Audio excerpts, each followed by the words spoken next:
भर लो जितना अपने दिल की गागर, ओम शांति। इस सृष्टि रूपी कर्म क्षेत्र पर जब करण करावनहार शिव बाबा आते हैं तो हम आत्माओं को कर्म बंधनों से छुड़ाकर कर्मातीत बना देते हैं। हम आत्माएं जो इस सृष्टि पर आते ही कर्मेंद्रियों का आधार ले लेती है, कर्म बंधनों में फंसना आरंभ कर देती है और इतना फंस जाती है कि आदत बन जाती है। सब चीजें ऑटोमेटिकली जाल की तरह हमारे चारों ओर फैलने लगती हैं। ऐसे में जब आत्मा को खुद ही ये स्मृति नहीं रहती, ये अनुभूति खत्म हो जाती है कि मैं फंसी हुई हूं, तब शिव बाबा हमें रियलाइज भी कराते हैं और रियल आई भी देखते हैं, बताते हैं कि वास्तविकता क्या है। मैं आत्मा स्वतंत्र हूं, निर्बंधन हूं, निराकारी हूं। तो सब मोह नष्ट करके नष्टो मोहा बनाते हैं, स्मृतिर्लब्धा बनाते हैं, कर्मातीत बनाते हैं। आज की मुरली हमें हमारे उसी लक्ष्य की ओर बढ़ाने का आधार बन रही है। बाबा की आज्ञाएं, बाबा की श्रीमत, बाबा की समझानी, बाबा की सावधानी दे रही है। आज है 26 फरवरी 2024।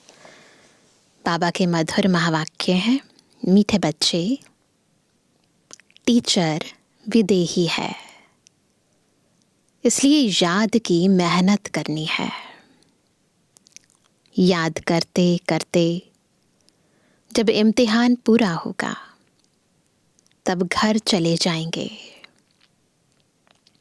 मेहनत किस चीज़ की है कि जो हमें पढ़ा रहा है वो इन चर्म चक्षुओं से नजर नहीं आता है, और उससे हमने पढ़ना भी है, पढ़कर पढ़ाना भी है, ऊंच पद पाना भी है, भविष्य प्रारब्ध भी प्राप्त करनी है। तो वंडर है, ऐसा सुप्रीम टीचर, रूहानी टीचर हमें मिला है। प्रश्न है, बच्चों को याद में रहने की मेहनत करनी है, किस धोखे में कभी भी नहीं आना है। उत्तर है, आत्मा का साक्षात्कार हुआ, झिलमिल देखी, इससे कोई फायदा नहीं। ऐसे नहीं कि साक्षात्कार से या बाबा की दृष्टि पड़ने से कोई पाप कट जाएंगे या मुक्ति मिल जाएगी। नहीं, यह तो और ही धोखे में रह जाएंगे। याद की मेहनत करो, मेहनत से ही कर्मातीत अवस्था होगी। ऐसे नहीं बाबा दृष्टि देंगे तो तुम पावन बन जाएंगे। मेहनत करनी है। ईश्वरीय ज्ञान में कोई शॉर्टकट नहीं है। बिना मेहनत के, बिना पुरुषार्थ के कोई प्रारब्ध नहीं है। ओम शांति। रूहानी बाप बैठ रूहानी बच्चों को समझाते हैं, पढ़ाते हैं, योग सिखलाते हैं।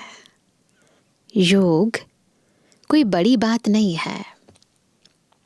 जिसे बच्चे पढ़ते हैं तो योग ज़रूर टीचर से रहता है कि हमको फलाना टीचर पढ़ाते हैं आप समान बनाने के लिए। स्कूल में भी जब पढ़ते हैं तो ये याद रहता है ना कि इस टीचर ने मुझे ये सब्जेक्ट पढ़ाया। एम ऑब्जेक्ट तो रहती है। समझते हैं कि फलाना दर्जा पढ़ रहे हैं, ये भी पता होता है, फर्स्ट क्लास में है, सेकंड क्लास में है। उसमें टीचर को कहना नहीं है कि मेरे से योग लगाओ। ऑटोमेटिकली पढ़ाने वाले के साथ योग रहता है ना, कहना नहीं पड़ता है। सारा दिन तो नहीं पढ़ाते, वह जन्म जन्मांतर तो पढ़ते आए हैं, प्रैक्टिस हो जाती है। यहाँ तो तुम्हारी बिल्कुल नई प्रैक्टिस है। यह देहधारी टीचर नहीं है, ये नई प्रैक्टिस है जिसमें पढ़ाने वाला देहधारी नहीं है, दिखाई नहीं देता। यह है विदेही टीचर जो हर 5000 वर्ष के बाद तुमको मिलता है। खुद कहते हैं मैं तुम्हारा देहधारी टीचर नहीं हूँ, इसलिए ये याद ठहरती नहीं है। क्या कारण है? इस ज्ञान में, इस याद में उसको याद करना है जो इन आँखों से नहीं दिखता। अपने को आत्मा समझना पड़े कि हमको परम पिता परमात्मा टीचर पढ़ा रहे हैं, ये कंडीशन है।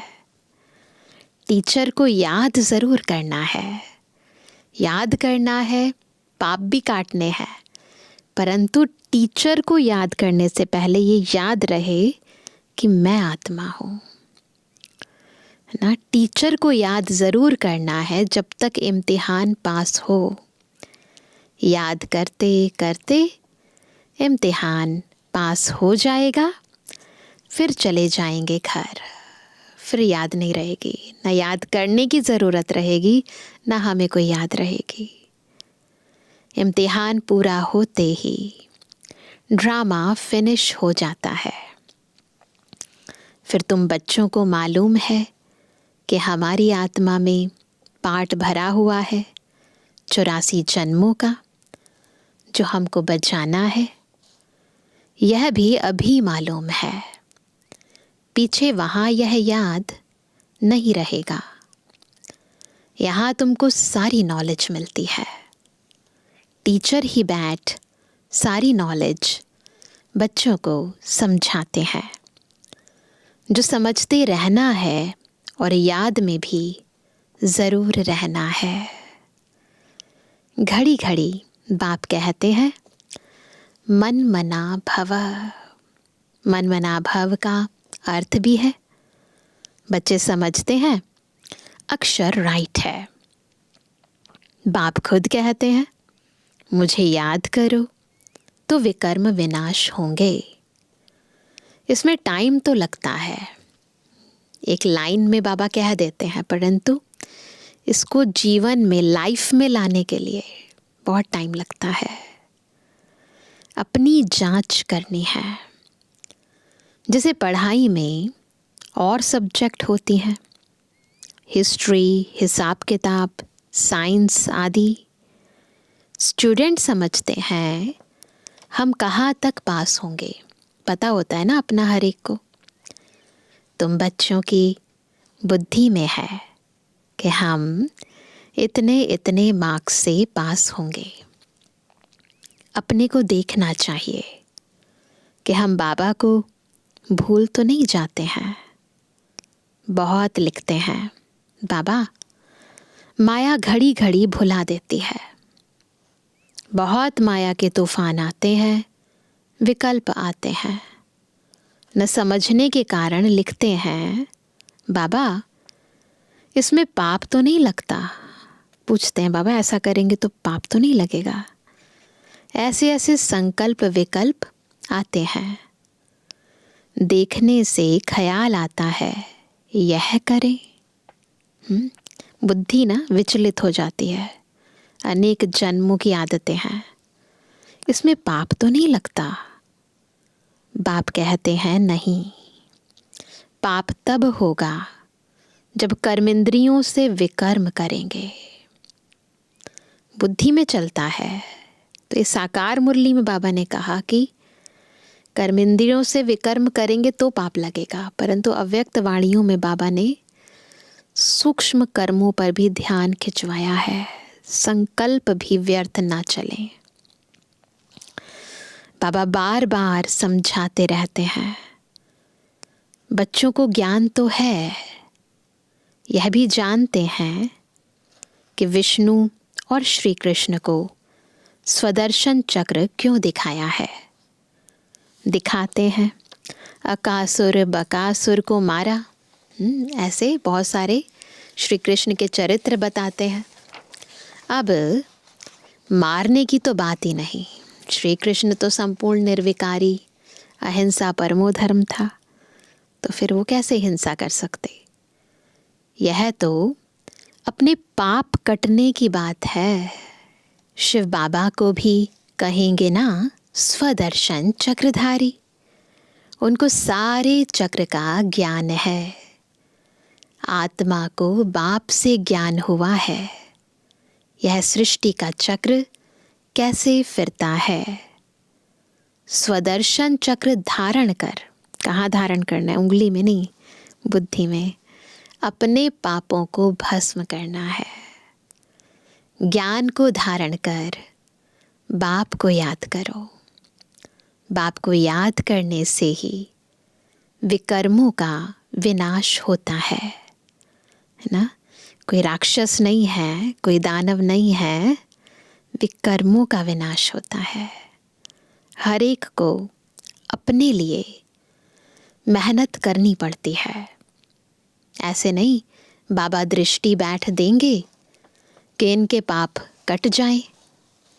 बाप बैठ यह धंधा नहीं करते, दृष्टि देते जाएं और पाप कटते जाएं। यूं तो सबको देखेंगे ही।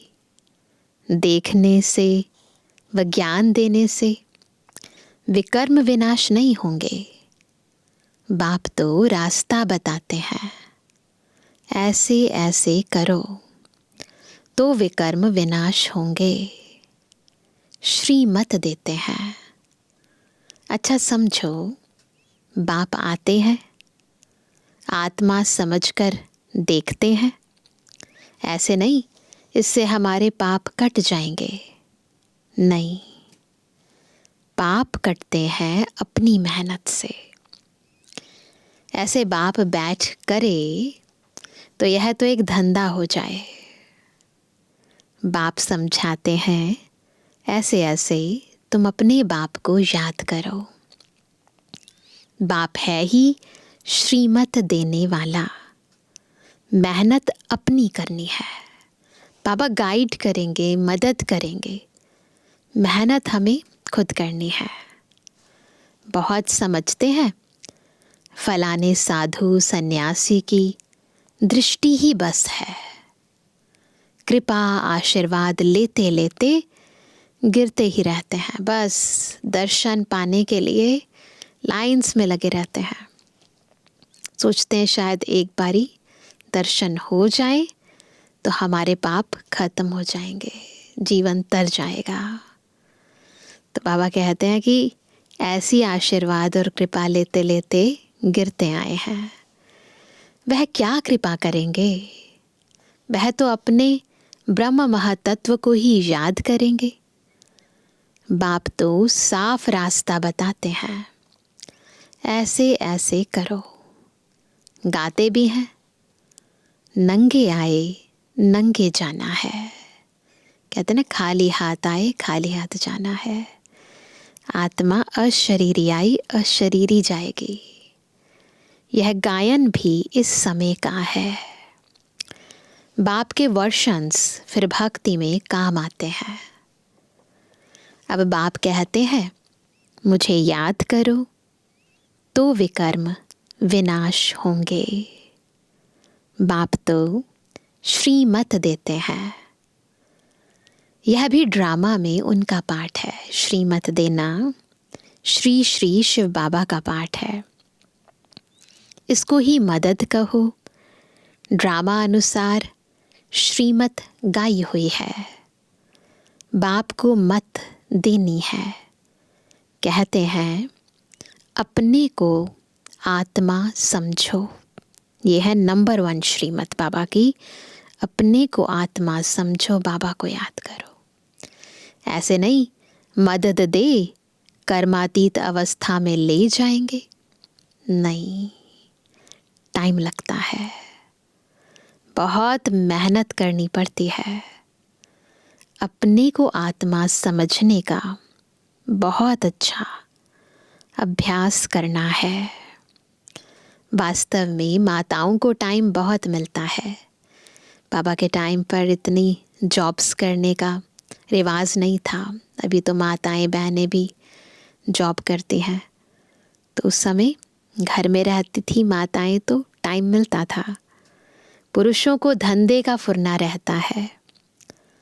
तुम बच्चों को बाप को याद करते करते लॉटरी लेनी है, ताकि सारी जंक यानी कट निकल जाए। फील होता है फलाने अच्छे पुरुषार्थी हैं, स्थिति देखते हैं, ज्ञान सुनते हैं, है ना। अपने आप पता चल जाता है चेहरे से, चलन से कि फलाने अच्छे पुरुषार्थी हैं। चार्ट रखते हैं, जिसे भक्ति में 2-3 घंटे भी बैठ जाते हैं।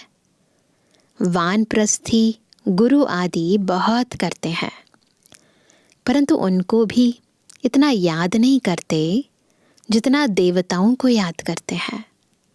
वास्तव में देवताओं को याद करना नहीं होता है, न देवताएं कभी सिखलाते हैं। तुम बच्चों के लिए कोई नई बात नहीं है और न लाखों वर्ष की कोई बात है। बाप तो आते ही तब है जब स्थापना और विनाश का कार्य होता है। बच्चे जानते हैं यह विनाश तो कल्प कल्प होता है, कल्प पहले भी हुआ था। तुम लिखते भी रहते हो 5000 वर्ष पहले भी यह हुआ था। बाप अपने साथ मिलने का जो रास्ता बताते हैं, यह कोई नई बात नहीं है। न जाने कितनी बार कल्प कल्प बाबा आए हैं, हमें ये रास्ता सिखाया है, हम इस पर चले हैं, विजयी हुए हैं। तो कोई नई बात नहीं है। बाप कहते हैं मैं कल्प कल्प आकर रास्ता बताता हूँ। तुम बच्चों को यह पता है कि यह हमारे राज्य की स्थापना हो रही है। जिन देवताओं की पूजा करते हैं उनका राज्य फिर स्थापन हो रहा है। ये सब क्या हो रहा है? ज्ञान सुन रहे हैं, स्थापना का कार्य चल रहा है। 5000 वर्ष का चक्र है जो फिरता ही रहता है। अनादि है ये ड्रामा। मनुष्य वायरे हो जाते हैं, माया की मत पर सब चल रहे हैं। रावण को क्यों जलाते हैं? अर्थ कुछ नहीं जानते, वो तो कहानियां बना देते हैं। तुम्हारा नाम ही है स्वदर्शन चक्रधारी। एम ऑब्जेक्ट यह खड़ी है। जो बाबा में ज्ञान है वह आत्मा को दिया है। जब ड्रामा का चक्र पूरा होता है तभी बाप आकर नॉलेज देते हैं। बाप ही आकर यह कर्म सिखलाते हैं। केवल बाबा ही आकर हमें ये कर्म सिखलाते हैं। फिर वाम मार्ग में जाने से ही रात शुरू हो जाती है। फिर हम नीचे उतरते ही आते हैं तो बाबा हमारा स्वदर्शन चक्र बुद्धि में चलवा रहे हैं। सुख कम होता जाता है। तुम्हारी बुद्धि में ज्यों का त्यों सारा चक्र है। पहले क्या था, फिर क्या हुआ, फिर अब क्या बन गए हैं। जैसे बाबा की बुद्धि में है, जैसे बाप की बुद्धि में है, वैसे बच्चों की बुद्धि में है। बाकी तुमको पावन बनने के लिए मेहनत करनी पड़ती है। चक्र तो बुद्धि में वैसा ही है जैसे बाबा की बुद्धि में है, लेकिन पवित्र बनने के लिए मेहनत करनी पड़ती है। बुलाते भी इसलिए हैं कि बाबा हम पतितों को आकर पावन बनाओ। फिर नॉलेज भी चाहिए, मनुष्य से देवता बनना है। बाप आते हैं बच्चों को राजयोग सिखलाने, दूसरे कोई को सिखाने आएगा भी नहीं, केवल बाबा ही सिखा सकते हैं राजयोग। पतित पावन बाप को बुलाते हैं, बाबा हमको आकर पावन बनाओ। अब तुम पुण्य आत्मा बन रहे हो। वर्ल्ड की हिस्ट्री, जियोग्राफी फिर रिपीट हो रही है। कितनी गूढ़ बातें हैं, सब कुछ रिपीट होता जा रहा है। मनुष्य न आत्मा को न परमात्मा को जानते हैं। आत्मा जो है, जैसी है, जैसा उनका पाठ है, वह भी बाप ही बतलाते हैं। हमारे बारे में हमसे ज़्यादा हमारे बाबा को पता है। वंडर है, छोटी आत्मा में क्या क्या पाठ भरा हुआ है, सुनते ही रोमांच खड़े हो जाते हैं। वो आत्मा जो इन आँखों से दिखाई भी नहीं देती, इतनी छोटी है ना, उसमें 84 जन्मों का अविनाशी पाठ भरा है। तो कोई को आत्मा का साक्षात्कार होता है, आत्माओं की झिलमिल दिखाई देती है, परंतु उनसे फ़ायदा ही क्या। यहाँ तो योग लगाना है, दिखाई देने की बात नहीं है। इम्पॉर्टेंट है योग लगाना, पापों को काटना। मनुष्य समझते हैं साक्षात्कार हुआ, मुक्ति पाई, पाप भस्म हो गया। यह तो और ही धोखे में रह जाते हैं। अगर ऐसा समझ लिया तो खुद ही खुद को धोखा दे रहे हैं। फिर पुरुषार्थ ही नहीं करते, क्योंकि ये सोच लेते हैं ना कि हमारे तो पाप कट गए। बाप तो हर बात समझाते रहते हैं, कहते हैं तुमको गूढ़ बातें सुनाता हूँ। तुम्हारी बुद्धि में सारे चक्र का ज्ञान है, बस बाबा को, चक्र को याद करना है। टीचर को भी याद करना है, नॉलेज को भी याद करना है। बाबा को याद करना है, चक्र को याद करना है। उसी को दूसरी भाषा में बाबा ने कहा टीचर को याद करना है और नॉलेज को याद करना है। याद करते करते ड्रामा अनुसार कर्मातीत अवस्था को पालेंगे। वे कर्म कट जाएंगे, कर्मातीत बन जाएंगे। जैसे नंगे आए वैसे ही जाना है ना। ये शरीर साथ में नहीं था जब आए थे, जब जाएंगे तो भी साथ नहीं जाएगा। तुम दैवी संस्कार ले जाते हो, क्या लेकर जाएंगे? खाली हाथ नहीं जाएंगे, दैवी संस्कार ले जाएंगे। वहाँ कोई नॉलेज नहीं। इसको कहा जाता है सहज याद। योग अक्षर से मनुष्य मूझ जाते हैं। वह है हठ योगी। जब कहते हैं ना योग सिखाते हैं, सोचते हैं फिजिकल योगा सिखाते हैं, पापा कहते हैं वो है हठ योगी। सहज योग तो बाप सिखलाते हैं। आगे सुनते थे गीता के भगवान ने सहज योग सिखाया था, परंतु उनको जानते नहीं। 100% मिसअंडरस्टैंड कर दी, जिससे मनुष्य पतित बन पड़े हैं। बिल्कुल अनेक मतें हैं। जो गृहस्थ व्यवहार में रहते हैं उन्हों के लिए ही यह गीता शास्त्र है। तुम हो प्रवृत्ति मार्ग वाले बाबा हमें घर बार छोड़ना नहीं सिखाते हैं। घर गृहस्थ में रहते, सबके साथ रहते कैसे बाबा को याद करना है, मन बुद्धि एक से कैसे जोड़नी है, वो विधि सिखाते।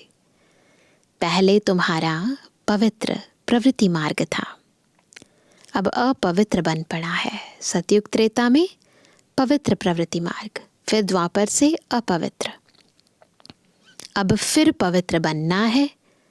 बाप तो एवर प्योर है, वह आते ही हैं श्रीमत देने। बाप कहते हैं इस समय सब तमु प्रधान बन पड़े हैं।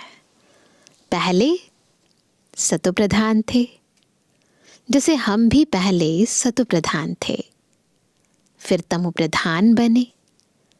जो भी आते हैं पोप पादरी आदि पहले सतु प्रधान होते हैं, फिर एडिशन होते होते सारा झाड़ तमु प्रधान हो जाता है।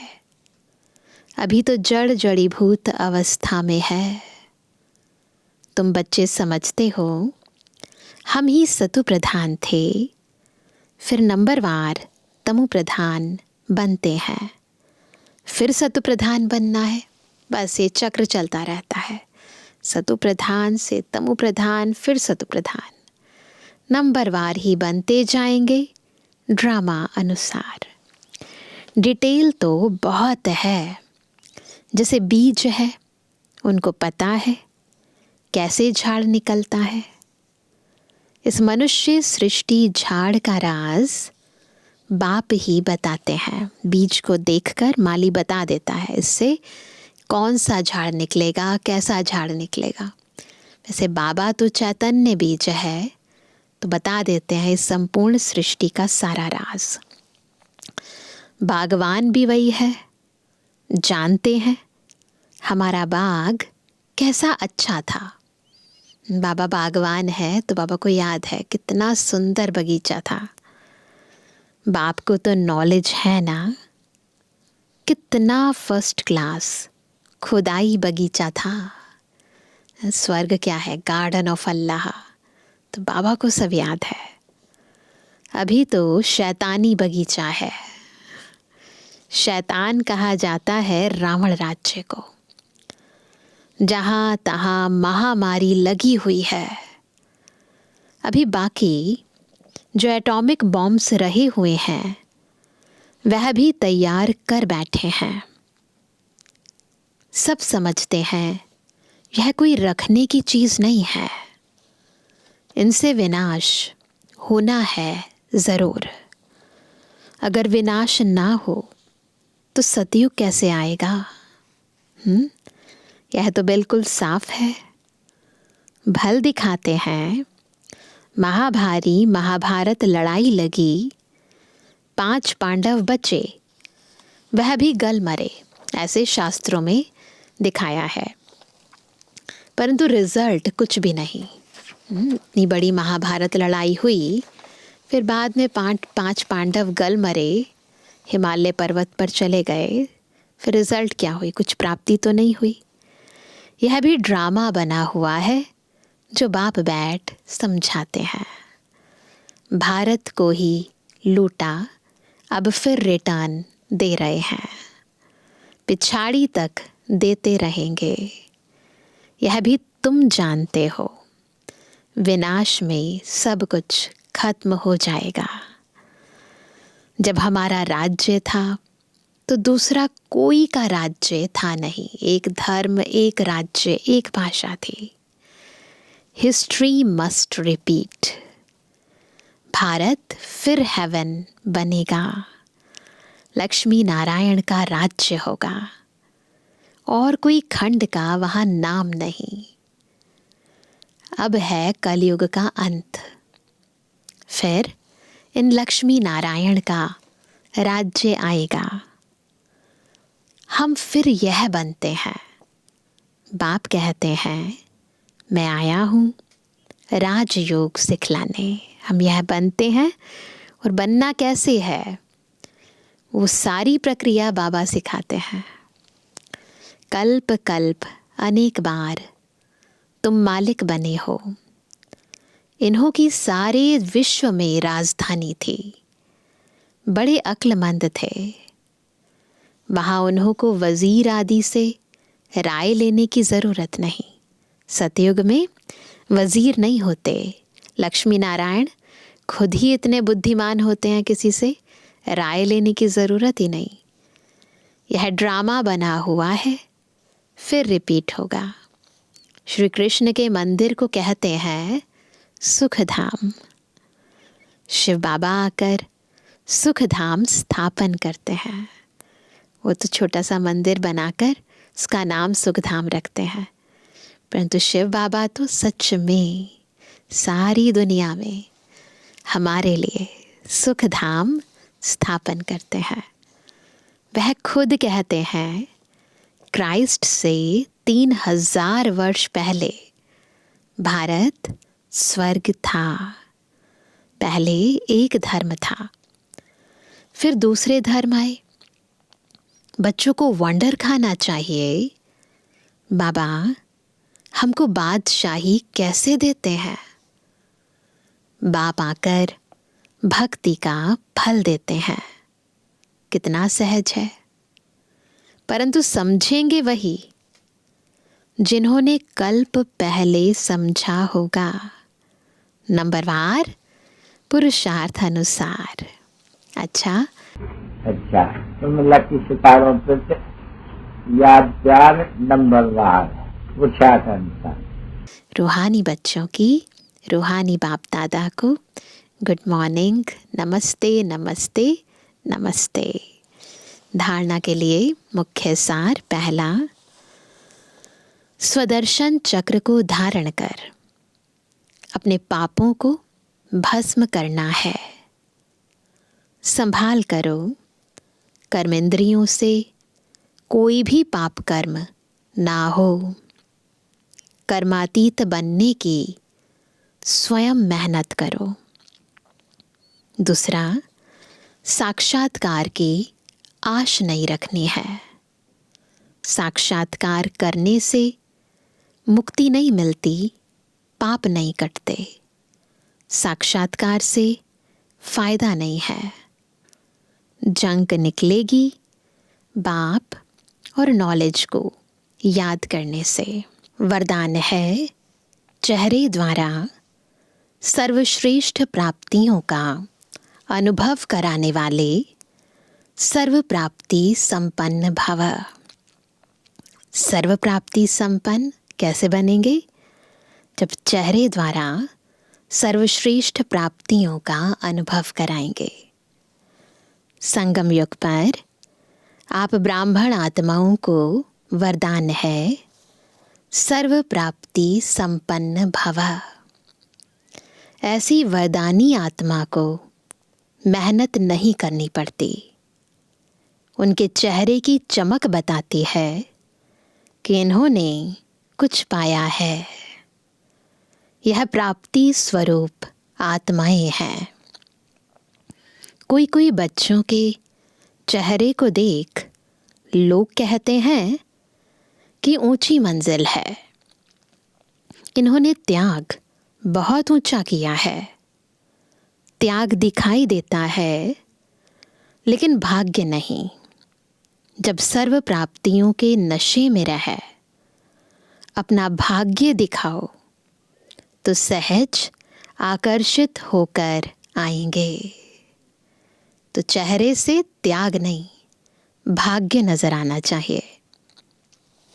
स्लोगन है जहाँ उमंग उत्साह और एक मत का संगठन है। जहाँ उमंग उत्साह और एक मत का संगठन है, वहाँ सफलता समाई हुई है। तो आज सभी क्या होमवर्क करेंगे? आज बाबा ने बार बार स्वदर्शन चक्र को याद किया, तो आज सारा दिन हम भी अपने पांचों स्वरूपों को स्मृति में लाएंगे, ताकि आत्मा पर जो जन्म जन्मांतर की कट चढ़ी है, विकर्मों का बोझ है, वो उतर जाए, तो सारा दिन अपने पांचों स्वरूपों को चलते फिरते स्मृति में इमर्ज करते रहेंगे। मैं अनादि स्वरूप, फिर आदि स्वरूप, फिर पूज्य स्वरूप, फिर ब्राह्मण स्वरूप, फिर फरिश्ता स्वरूप। मैं ही हूँ, मैं ही थी और कल्प कल्प मैं ही बनूंगी। बार बार ये चक्र बुद्धि में फिराते रहें। अच्छा, ओम शांति।